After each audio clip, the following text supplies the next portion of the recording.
Bien, hermanos, el tema que nosotros vamos a tener en en esta noche es cuando ser cristiano costaba la vida. Cuando ser cristiano costaba la vida. Y tal vez usted se está preguntando, bueno, pero entonces, ¿qué significa? ¿Que ya ahora no cuesta la vida? Pareciera que han cambiado mucho los tiempos, o por lo menos eso es lo que uno a veces logra percibir. Pero las escrituras a nosotros nos enseñan, ¿verdad? Que viene la hora, dice, cuando cualquiera que los mate pensará que rinde servicio a Dios. Parece que este es un texto que está ahí, es profético, ¿verdad? Y dentro de esa palabra profética, nosotros tenemos que empezar a ver, bueno, ¿cuál es el cumplimiento de esto? Sí se ve, ¿verdad?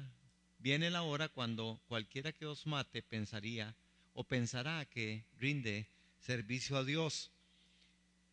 Cuando nosotros vemos el Nuevo Testamento y nosotros estudiamos el Nuevo Testamento, uno dice, bueno, ¿qué fue lo que pasó? ¿Cuál es la gran diferencia de estas personas antes, después de Jesús, ¿verdad? Que murieron montones, que murieron muchos, y pareciera que ser cristiano costaba la vida. Eso era como ser cristiano era igual a morir. El que era cristiano terminaba muerto. Una de las escrituras que a nosotros, a mí me llama la atención, es esta de Juan, en el capítulo 16 y en el verso 2. No sé si alguien tiene otra versión de Juan 16, 2. ¿Sí? ¿Qué dice? ¿La tiene? Ok, nueva Rebeca la tiene ahí. Léanoslo.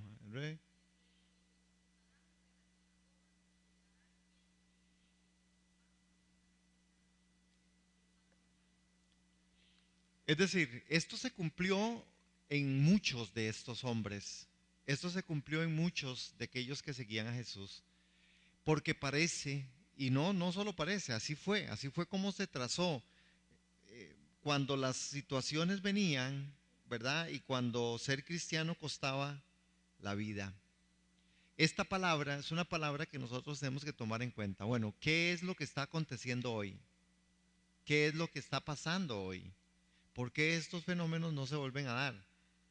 ¿Por qué es que el cristianismo a veces más bien es muy liviano o a veces no existe tanta situación adversa, por lo menos en esta parte del mundo? Porque hay otra parte del mundo que sigue viéndose una situación bien adversa. Pero tomen en cuenta, yo no sé cuántos han visto ese texto, viene la hora cuando aún aquellos que los maten pensarían que le están sirviendo al reino, a Dios, le están prestando servicio a Dios.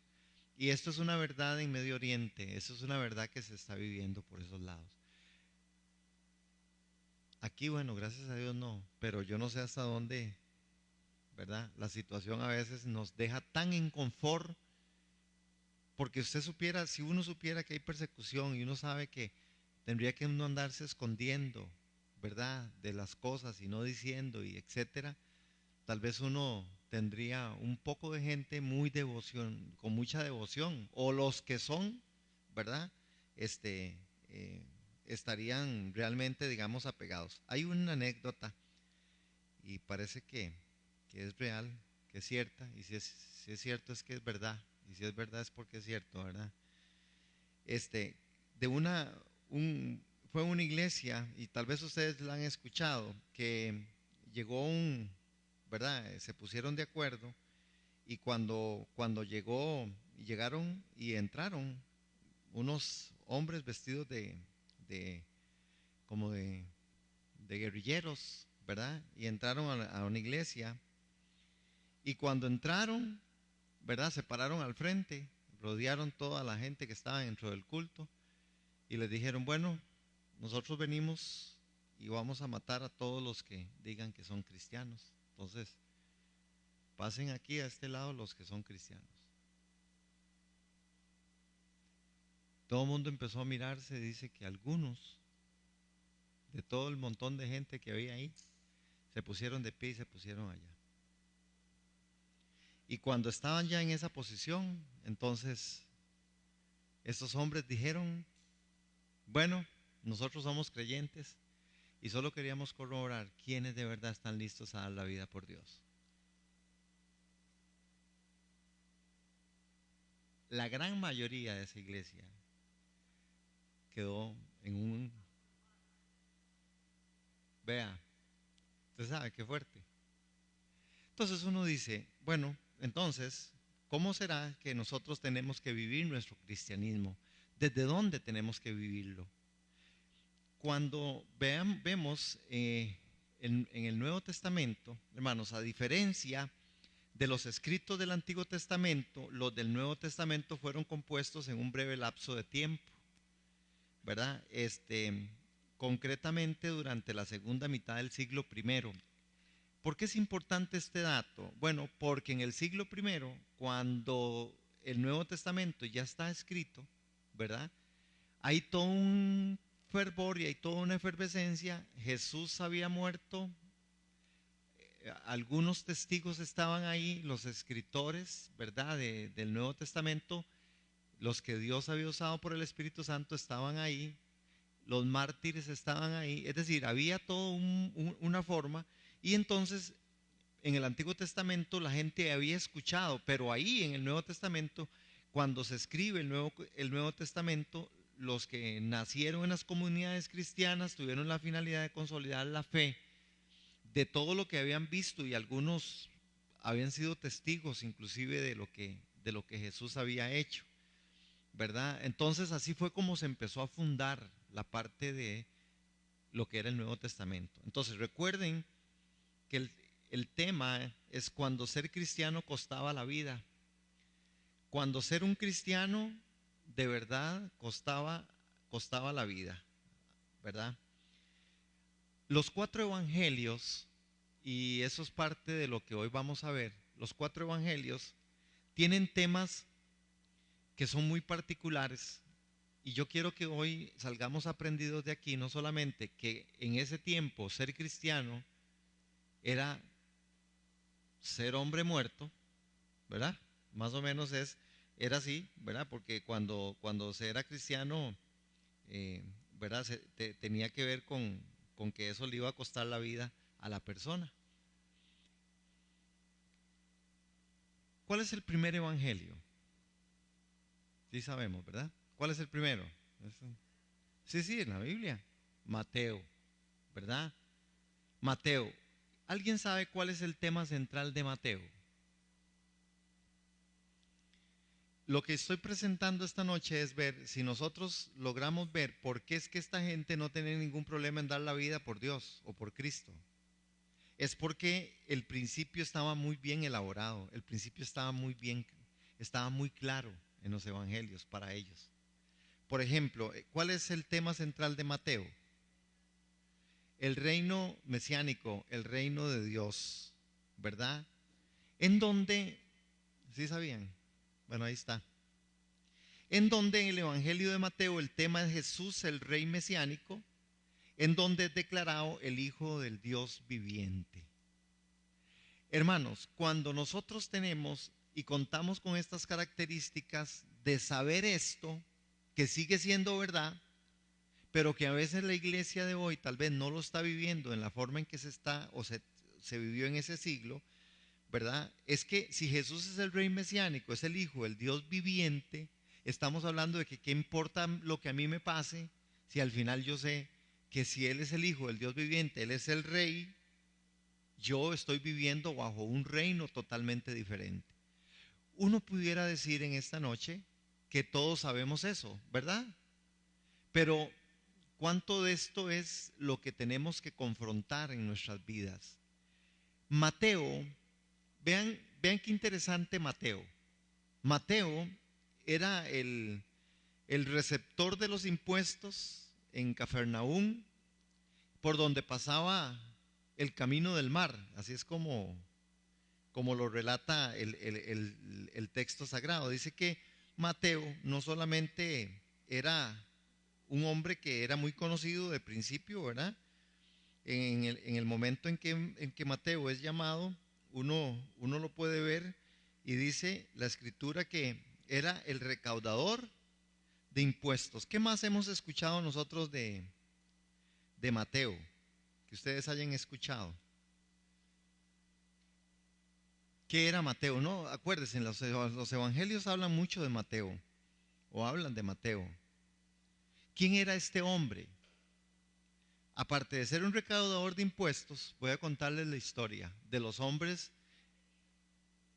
¿verdad? No era nada querido, ¿verdad? Era un hombre más bien menospreciado, era un hombre pero este hombre Mateo, y otro de los objetivos que yo me trazo en esta noche para el aprendizaje es que conozcamos a aquella gente que en ese tiempo vivió y por qué es que daban la vida. Daban la vida porque las cosas para ellos no fueron nada fáciles. Y yo creo que la iglesia de hoy las estamos viviendo muy fáciles, hermanos. Y a veces pienso que por eso es que el cristianismo no está tan aferrado, no está tan arraigado. Somos muy volátiles. A veces somos muy livianos con respecto a las cosas. Mateo, cuando escribe sobre el rey, ¿verdad? Y escribe que es el Hijo del Dios viviente. Si alguien me busca capítulo 16 de Mateo, verso 16, en donde sale esta declaración, pero, y les cuento mientras ustedes buscan ese texto, Mateo, la vocación de Mateo al apostolado se conoce con cierto detalle como en general la de los principales seguidores de Jesús, y su condición de publicano le situaba moralmente al margen de la sociedad de Palestina. Es decir, que Mateo no era ningún, ¿verdad?, de Santa Bárbara. No, era un hombre muy cerca de la gente en la que se rozaba con los palestinos y que consideraba los recaudadores de impuestos como pecadores públicos por razón de su odio al oficio, porque ellos recogían el impuesto para dárselos al Estado, ¿verdad? Entonces, Jesús, pasando por Cafarnaúm, vio a Mateo en su escritorio y le invitó a que le siguiese. Entonces Mateo respondió a su llamado e invitó a sus compañeros a un solemne banquete de despedida. ¿Se acuerdan de ese texto?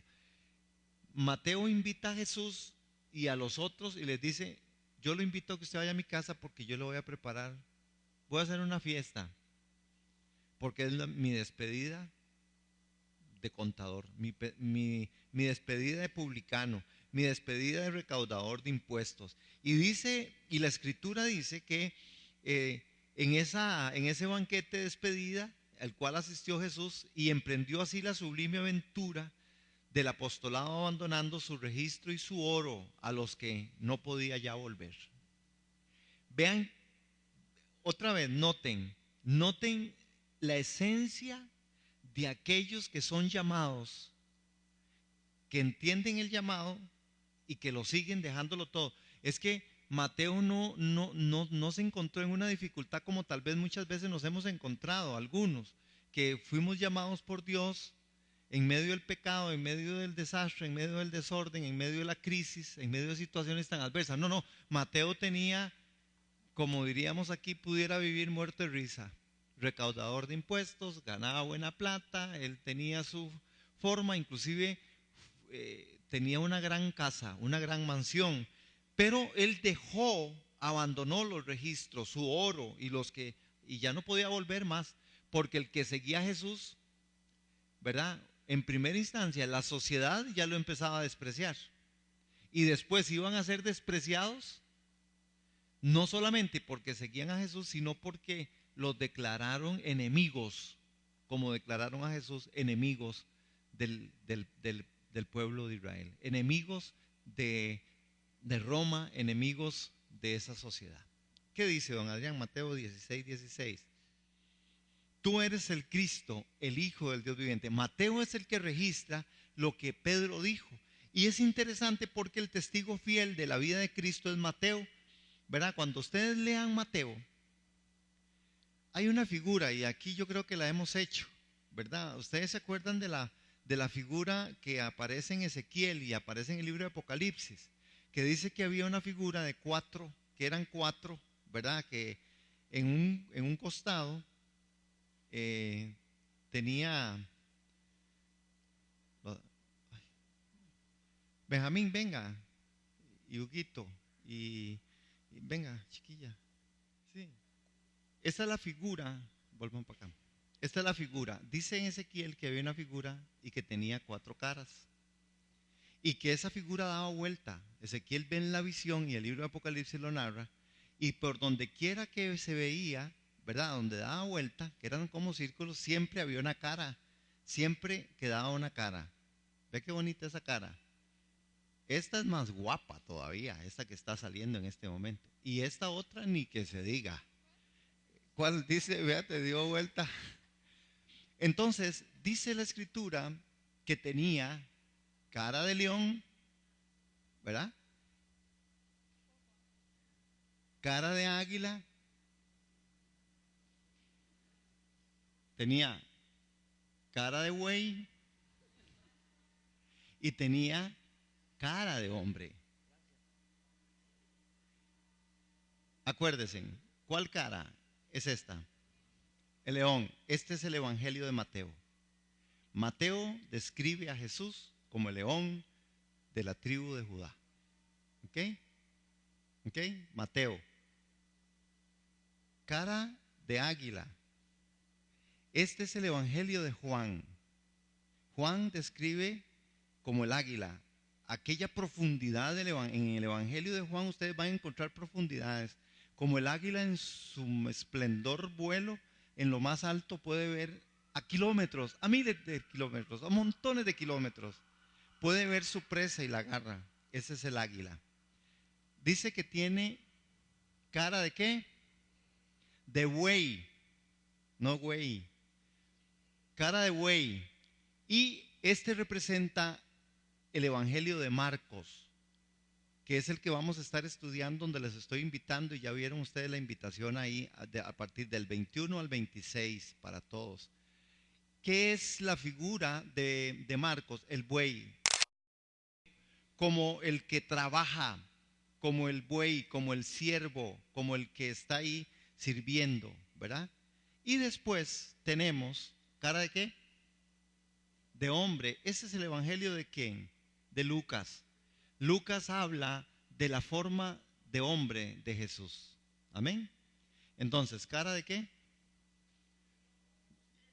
Yo soy león. ¿Y qué sería mi evangelio? Mateo. Cara de Juan. Águila. Cara de Marcos. Y cara Lucas. Ok, muy bien. Gracias. Ahora repita todo para copiarlo, dice Tati. Muy bien. Esta figura es la que aparece ahí y así es como está el Nuevo Testamento. Esto es lo que ocurrió. Entonces, cuando entonces ustedes estén leyendo a Mateo, noten a Mateo haciendo estas declaraciones. Por eso, Mateo en su tema central es Jesús es el Rey mesiánico, el Hijo del Dios viviente. Amén. El buey.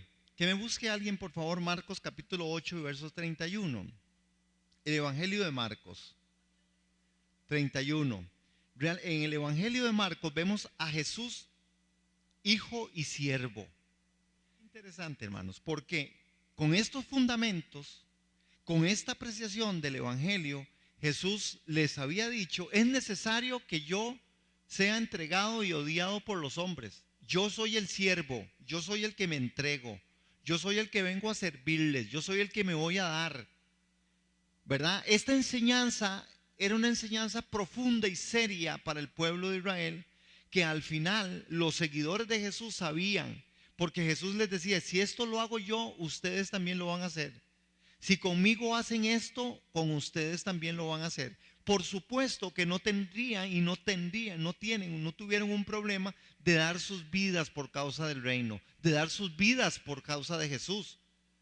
La pregunta que está en el aire es si nosotros estamos dispuestos a dar la vida por Jesús. Lo que conté ahora, cuando llegaron esos militares y les dijeron a esa iglesia, bueno, vamos a matar a los que digan que son cristianos, se paran ahí los que son cristianos. Y de la iglesia ni el 20% se paró. Un 10% de una multitud se para y solamente ellos dicen, si quieren mátenos, somos cristianos. Y todo el otro resto no lo eran. Se suponía porque no querían dar su vida por Jesús. Y cuando ellos dicen, no, esto es solamente un montaje para saber de verdad quiénes son cristianos. ¿Qué pasaría si aquí nos pasara eso, hermanos? ¿Qué pasa en nuestro diario vivir? ¿Estamos listos a dar la vida por ellos? En el Evangelio de Marcos, y vean referencias de Marcos. ¿Qué saben de Marcos ustedes? No saben mucho o no saben nada. Sí deben de saber algo, pero les da vergüenza decirlo, digamos. Es necesario encontrar y conocer la historia de los evangelistas, hermano, porque de esto se trata nuestra fe, de esto, porque ellos hicieron esto, por eso es que nosotros hoy estamos aquí. Porque si ellos no dan la vida y ellos no escriben y no son usados por Dios, ellos no estuvieran. Y nosotros tenemos que dejar un legado a nuestros hijos y a una generación, hermano. Si el Señor no ha venido, nuestra generación tendrá que ser una generación que entienda que hay hombres de fe, que son hombres que tenemos, que queremos estudiar la Biblia, que queremos orar, que queremos ser ministrados y ministrar, que venimos a la adoración y venimos a la intercesión y venimos a la alabanza y venimos al estudio de la palabra, hermano. Eso es lo menos que pudiéramos hacer. Ellos lo hicieron así. Ahora, ¿qué les cuento en la historia de la iglesia de Marcos, en la iglesia primitiva? Marcos es una figura como secundaria, pero lleno de gracia y de vivacidad. Con Marco pasó algo, ¿verdad? Lo identifican con un joven, con el jovencito que en Getsemaní apareció vestido únicamente con una sábana. Es interesante. Es más, lea Marcos capítulo 14, verso 51. Ese parece que es Marco, ¿verdad? Que despertó en medio de todo un asunto armado ahí que había, que cuando llegaron a capturar a Jesús, ¿verdad? Y fueron las manos puestas sobre el incauto espectador, y quien sin embargo abandonó su ligera indumentaria y logró escapar. Ese es Marcos. Vea qué interesante lo que pasó con Marcos. Sí, hermano. Marcos, en el capítulo 14, verso 51. Vean qué interesante, vean, oiga lo que le pasa a Marcos. Están en el asunto, van a prender a Jesús y se levanta con una sábana, ¿verdad? Y cuando le ponen la mano encima parece que lo dejan sin sábana, pero sale en carrera. Este hombre, Marcos, era un hombre muy joven. Fue uno de aquellos apreciables hombres que renuncian a destacar para consagrarse al servicio de una persona de mayores iniciativas. Es decir, de familia acomodada era Marcos. Era de una familia de plata. Dio sus primeros pasos en el apostolado con su primo Bernabé y con Pablo. Ajá, y a quienes sirvió como ministro en el primer viaje misionero. Sin embargo, Marcos escribió el Evangelio como lo oyó del apóstol Pedro. Cuando nosotros, si ustedes leen a Marcos, por eso Marcos recoge al siervo, porque Pedro es el que narra todo lo que Marcos escribe. Marcos dejó tirado a Bernabé y a Pablo. Se fue, agarró y se fue, igual como se escapó aquel día de los soldados romanos, igualmente ahí se les escapó a ellos, ¿verdad? Solo que esta vez con sábana incluida. Pero al final, ¿verdad? Marcos escribe el Evangelio como lo oyó del apóstol Pedro y la tenemos en el mismo texto. En efecto, en él se ponen de relieve las acciones de Pedro que redundan en un desdoro y un cambio, y se callan las contadas por otros evangelios. En Marcos usted va a encontrar cosas que no encuentra en otros evangelistas. Y casi siempre Jesús es el siervo. Jesús es el buey, Jesús es el trabajador, el que da su vida. Este es el famoso Marcos. Marcos describe más minuciosamente lo que otros evangelistas, ¿verdad? Ustedes van a encontrar, si quieren encontrar la triple negación de Pedro, en Marcos. Marcos recoge la triple negación de Pedro. Amén, ¿sabían esto ustedes de Pedro? Uno tiene que venir con la sensación de que esta gente daban la vida por Dios y por Jesús y por el reino, porque estaba muy claro el mensaje de Cristo para ellos. He aquí, yo vengo pronto. Era un anuncio que aparecía en Apocalipsis, pero era un anuncio que era en una constante.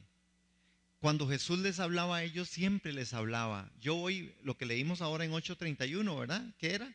Yo vengo para que me entrego y los van a hacer conmigo escarnio, van a hacer conmigo de todo, me van a matar, pero yo vengo, yo voy a volver, yo vengo pronto. Tenemos, hermanos, nosotros que introducirnos en estos contextos, hermano. ¿Cómo nos cuesta a nosotros esperar la venida de Jesús? ¿Verdad? A veces uno vive la vida como más o menos esperando morirse, pero no tan joven. Pero a veces no estamos esperando la venida de Jesús. Ellos decían y estaban muy claros: yo vengo pronto. ¿Qué evangelio sigue? El de Lucas. El evangelio de Lucas, Jesús es el Salvador divino y humano. Es decir, Lucas relata el discípulo y compañero de Pablo en sus últimos viajes y en la prisión en Roma. Este hombre, Lucas, ¿verdad? Se le atribuye el tercer evangelio. La autenticidad del libro quedó acreditada por el testimonio, ¿verdad? Que había. Médico de profesión, ¿verdad? Lucas es el más erudito de los autores del Nuevo Testamento. No sé si ustedes han notado que todos los que hemos visto eran gente de una posición. ¿Quién era Mateo? ¿Quién era Marcos? De familia acomodada, ¿verdad? Hijo de papi y mami. ¿Quién es Lucas? Un doctor. Vean qué tipo de gente es la que el Espíritu Santo agarra y usa para escribir los evangelios. Lucas acompañó a Pablo en todo su recorrido, el médico amado, ¿verdad? Por eso Lucas, el más erudito de los autores del Nuevo Testamento, es un escritor, historiador y a veces un griego de refinada elegancia, y en algunos casos no rehúye la imitación de modelos semíticos. Es decir, Lucas recogió las parábolas de Jesús más expresivas, como cuáles, hermanos, como el hijo pródigo, el buen samaritano, Lázaro y el rico, el fariseo y el publicano. Él escogió. Es que si nosotros logramos llegar a la Biblia, a leerla de esta forma, hermanos, que yo les estoy diciendo, y ustedes tienen presentes quién era Mateo, quién era Marcos, qué significaba, cuál es la figura de Marcos, de Mateo, de Lucas, usted va a encontrar y vamos a empezar a apreciar un poco más lo que las escrituras recogen. Desde el punto de vista doctrinal, el evangelio de Lucas es llamado ebionita, es decir, evangelio de los pobres. Entonces, cuando usted ve a Lucas, usted dice, mira, escrito en su parte doctrinal, era para los pobres. La pobreza triunfa sobre la riqueza terrenal. Entonces, usted va a ver ahí, hermanos, que entonces en las iglesias de prosperidad normalmente no predican mucho sobre Lucas, porque Lucas es el que habla bastante con respecto a la pobreza que triunfa sobre la riqueza terrena, y en medio de una luz maravillosa aparece la doctrina de la salvación universal. El individualismo judío queda vencido. Es decir, cuando uno ve a Lucas en el Evangelio, uno dice, mira, siendo rico se hizo pobre. Y también tenemos, posiblemente eso fue algo, porque por ejemplo, digamos, uno ve en Mateo escribe mucho sobre las parábolas donde Jesús hablaba del asunto de la plata. Porque como él era el recaudador de impuestos y sabía mucho de las monedas, dice, él habla de cuando Jesús encontró una moneda y la moneda cuánto valía y por cuánto se vendió.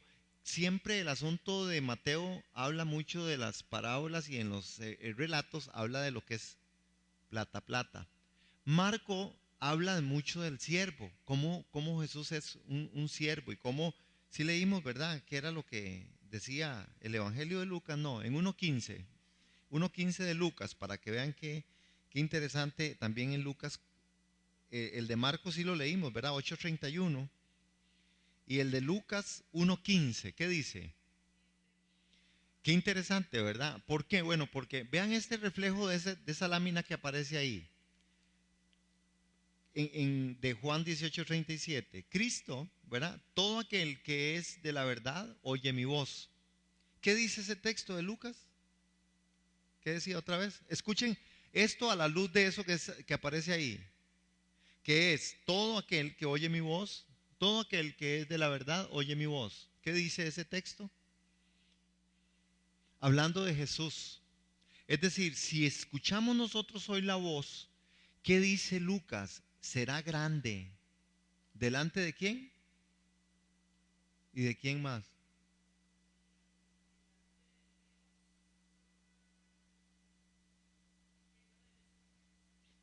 Ok, ajá. Desde el vientre de su madre será lleno y será agradado delante de Dios y delante y lleno del Espíritu Santo. Hizo vino y no se lo tomó, hermana. Sí, dice que es el voto nazareo era eso, hermana, era un voto que se hacía, ajá. Y Jesús aparentemente era un hombre así, era no bebedor de vino, no es que no tomaba, es que no era un tomador, ¿verdad? No, pero entonces ese texto estoy mal yo con el texto. Y ahorita se los busco. Sí, gracias. En Lucas es 2 del 8 al 15. 2, 8 al 15. Se los leo. Perdón ahí en ese, no es 1:15, 2, 8, 15. Dice que esa noche había unos pastores en los campos cercanos que estaban cuidando sus rebaños de ovejas. De repente apareció entre ellos un ángel del Señor y el resplandor de la gloria del Señor los rodeó y los pastores estaban aterrados. Pero el ángel los tranquilizó. No tengan miedo, dijo. Les traigo buenas noticias. ¿Cuáles son estas buenas noticias, verdad? Acuérdense que el Evangelio de Lucas habla de Jesús como el Salvador divino y humano. Y las buenas noticias es este que en el verso 11 dice dice, no tengan miedo, les traigo buenas noticias que darán gran alegría a toda la gente. El Salvador, sí, el Mesías, el Señor, ha nacido hoy en Belén, en la ciudad de David, y lo reconocerán por la siguiente señal: encontrarán a un niño envuelto en la tela acostado en su pesebre. De pronto se unió a ese ángel una inmensa multitud, los ejércitos celestiales que alababan a Dios y decían: gloria a Dios en el cielo más alto y paz en la tierra para aquellos a quienes Dios se complace. Cuando los ángeles 15 se regresaron al cielo, los pastores se dijeron unos a otros: vayamos a Belén y veamos esto que ha sucedido, que el Señor nos anunció. Es decir, que el Evangelio de Lucas es el anuncio del Salvador divino y humano, porque le dijeron, bueno, sabemos que lleno de gracia, lleno de verdad, concebido por el Espíritu Santo, de ahí que iba a ser lleno del Espíritu Santo, porque era su raíz. Entonces, este es el tema con respecto a Lucas. Acuérdese que estamos hablando y que nuestro tema principal esta noche es cuando ser cristiano costaba la vida. Y les estoy enfocando a los evangelistas porque estas gentes dieron sus vidas. Esta gente dieron sus vidas, pero dieron sus vidas porque sabían de qué se trataba. Lucas Lucas entendía, cuando escribe, está entendiendo que Él es el Mesías, el Rey Salvador, que Jesús no es más que Jesús el Salvador divino, que por ejemplo Marcos sabía que Él era el siervo, el Hijo de Dios, que también Mateo, ¿verdad? Sabía y conocía quién era Jesús y que Jesús era de verdad el Rey mesiánico, el Hijo del Dios viviente. En la iglesia. Hoy pareciera que nosotros como iglesia sabemos muchas cosas, pero nos detiene un aguacero, nos detiene el trabajo, nos detiene cualquier cosa nos detiene de venir a adorar a Dios. No estamos dando la vida. Y yo creo que esto es parte del tema de nosotros dentro de nuestra cristiandad. Tenemos que ser confrontados y salir de un conformismo, porque esta gente murieron por causa del reino, cuando ser cristiano lo que le pasaba a uno era, o lo que les pasaba era que realmente morían. Ahora, 2005. Hay gente que todavía da la vida por Jesús. Nosotros a veces nos detiene el agua, nos detiene el sol, nos detiene un cansancio, nos detiene el trabajo, nos detiene que no hay carro, nos detiene la platina, todo nos detiene. Y yo creo que como iglesia necesitamos ser confrontados ante esta realidad. Si estamos listos a dar la vida, nosotros decimos amamos a Jesús.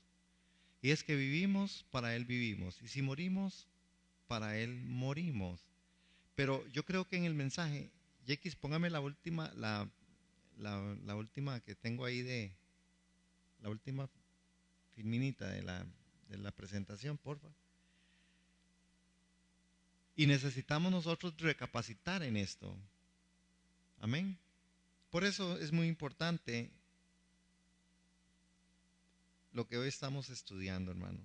Y ojalá tuviéramos a la gente en la iglesia, porque yo creo que la iglesia tiene que ser sacudida, hermano. Yo no sé qué va a hacer Dios. Que ese volcán haga algo. 72 muertes, Semana Santa. 118 personas internadas que posiblemente no se saben, y esos no están contados entre los muertos. Y esto cada día será peor. Pero ¿cuándo es que la iglesia va a despertar? Tenemos al último, ¿quién nos faltaba? El Evangelio de Juan. Cuando hablamos del Evangelio de Juan, estamos hablando de que Juan, ¿cómo murió Juan? Ya lo saben, ¿verdad?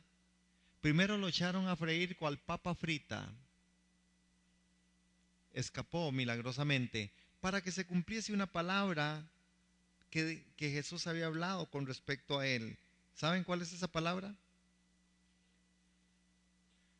Ajá. Inclusive de Juan se difundió una palabra que había sido que él no moría hasta el regreso de Cristo. Juan es el que muere en una edad avanzada muy grande, y el texto que Jesús había hablado fue cuando Pedro y Juan le están siguiendo, y Juan y Pedro le dice a Jesús: ¿y él qué? ¿Y este qué? ¿Qué de él? Porque a Pedro ya le dijo: Pedro, a usted ahorita se lo truenan, ¿verdad?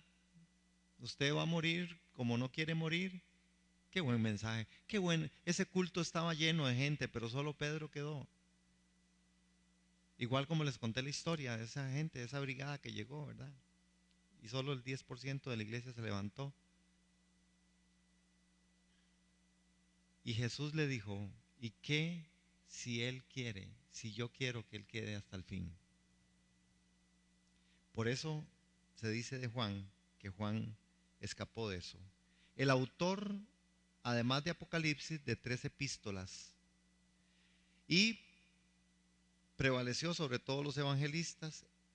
Se le llamó el discípulo amado, y recoge de lleno las características de la personalidad de lo que realmente era Jesús. Cuando vemos a Juan, vemos al águila, ¿verdad? ¿Recuerdan? Ya vimos aquí tenemos al águila.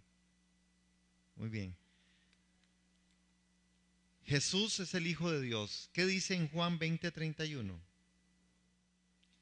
Entonces, viendo esos contextos, nosotros hoy podemos decir por qué esta gente sí estaban listas para morir. Porque ellos sabían quién era Dios. Hermanos, la exhortación yo creo que es para todos. Ojalá nosotros no nos detengan esas cosas tan pequeñas de la vida. Ojalá que no. Ojalá que no nos detengan en el servicio, en el dar, en el honrar a Dios, en el vivir vidas cristianas santas, en el dar la vida, hermanos, por Dios. Y nosotros tenemos gente a nuestro lado por la cual hay que dar la vida. Que nosotros de verdad vivamos el cristianismo. Eso es un reto que nosotros hoy tenemos por delante, ¿verdad? Cuando ser cristiano costaba la vida. Yo no sé qué cuesta ahora, hermano. Es muy retante, hermano, porque las iglesias se llenan por los ofrecimientos. Vengan para que sean sanados. Vengan para que tengan libertad. Vengan para que tengan... Y es verdad, eso se produce, ¿sí? Vengan para que tengan prosperidad. Eso se produce. Pero este no es el mensaje central. Esos son los alrededores del mensaje central. El mensaje central es: el que quiera venir en pos de mí, niéguese a sí mismo, tome su cruz, muera cada día y sígame. Amén.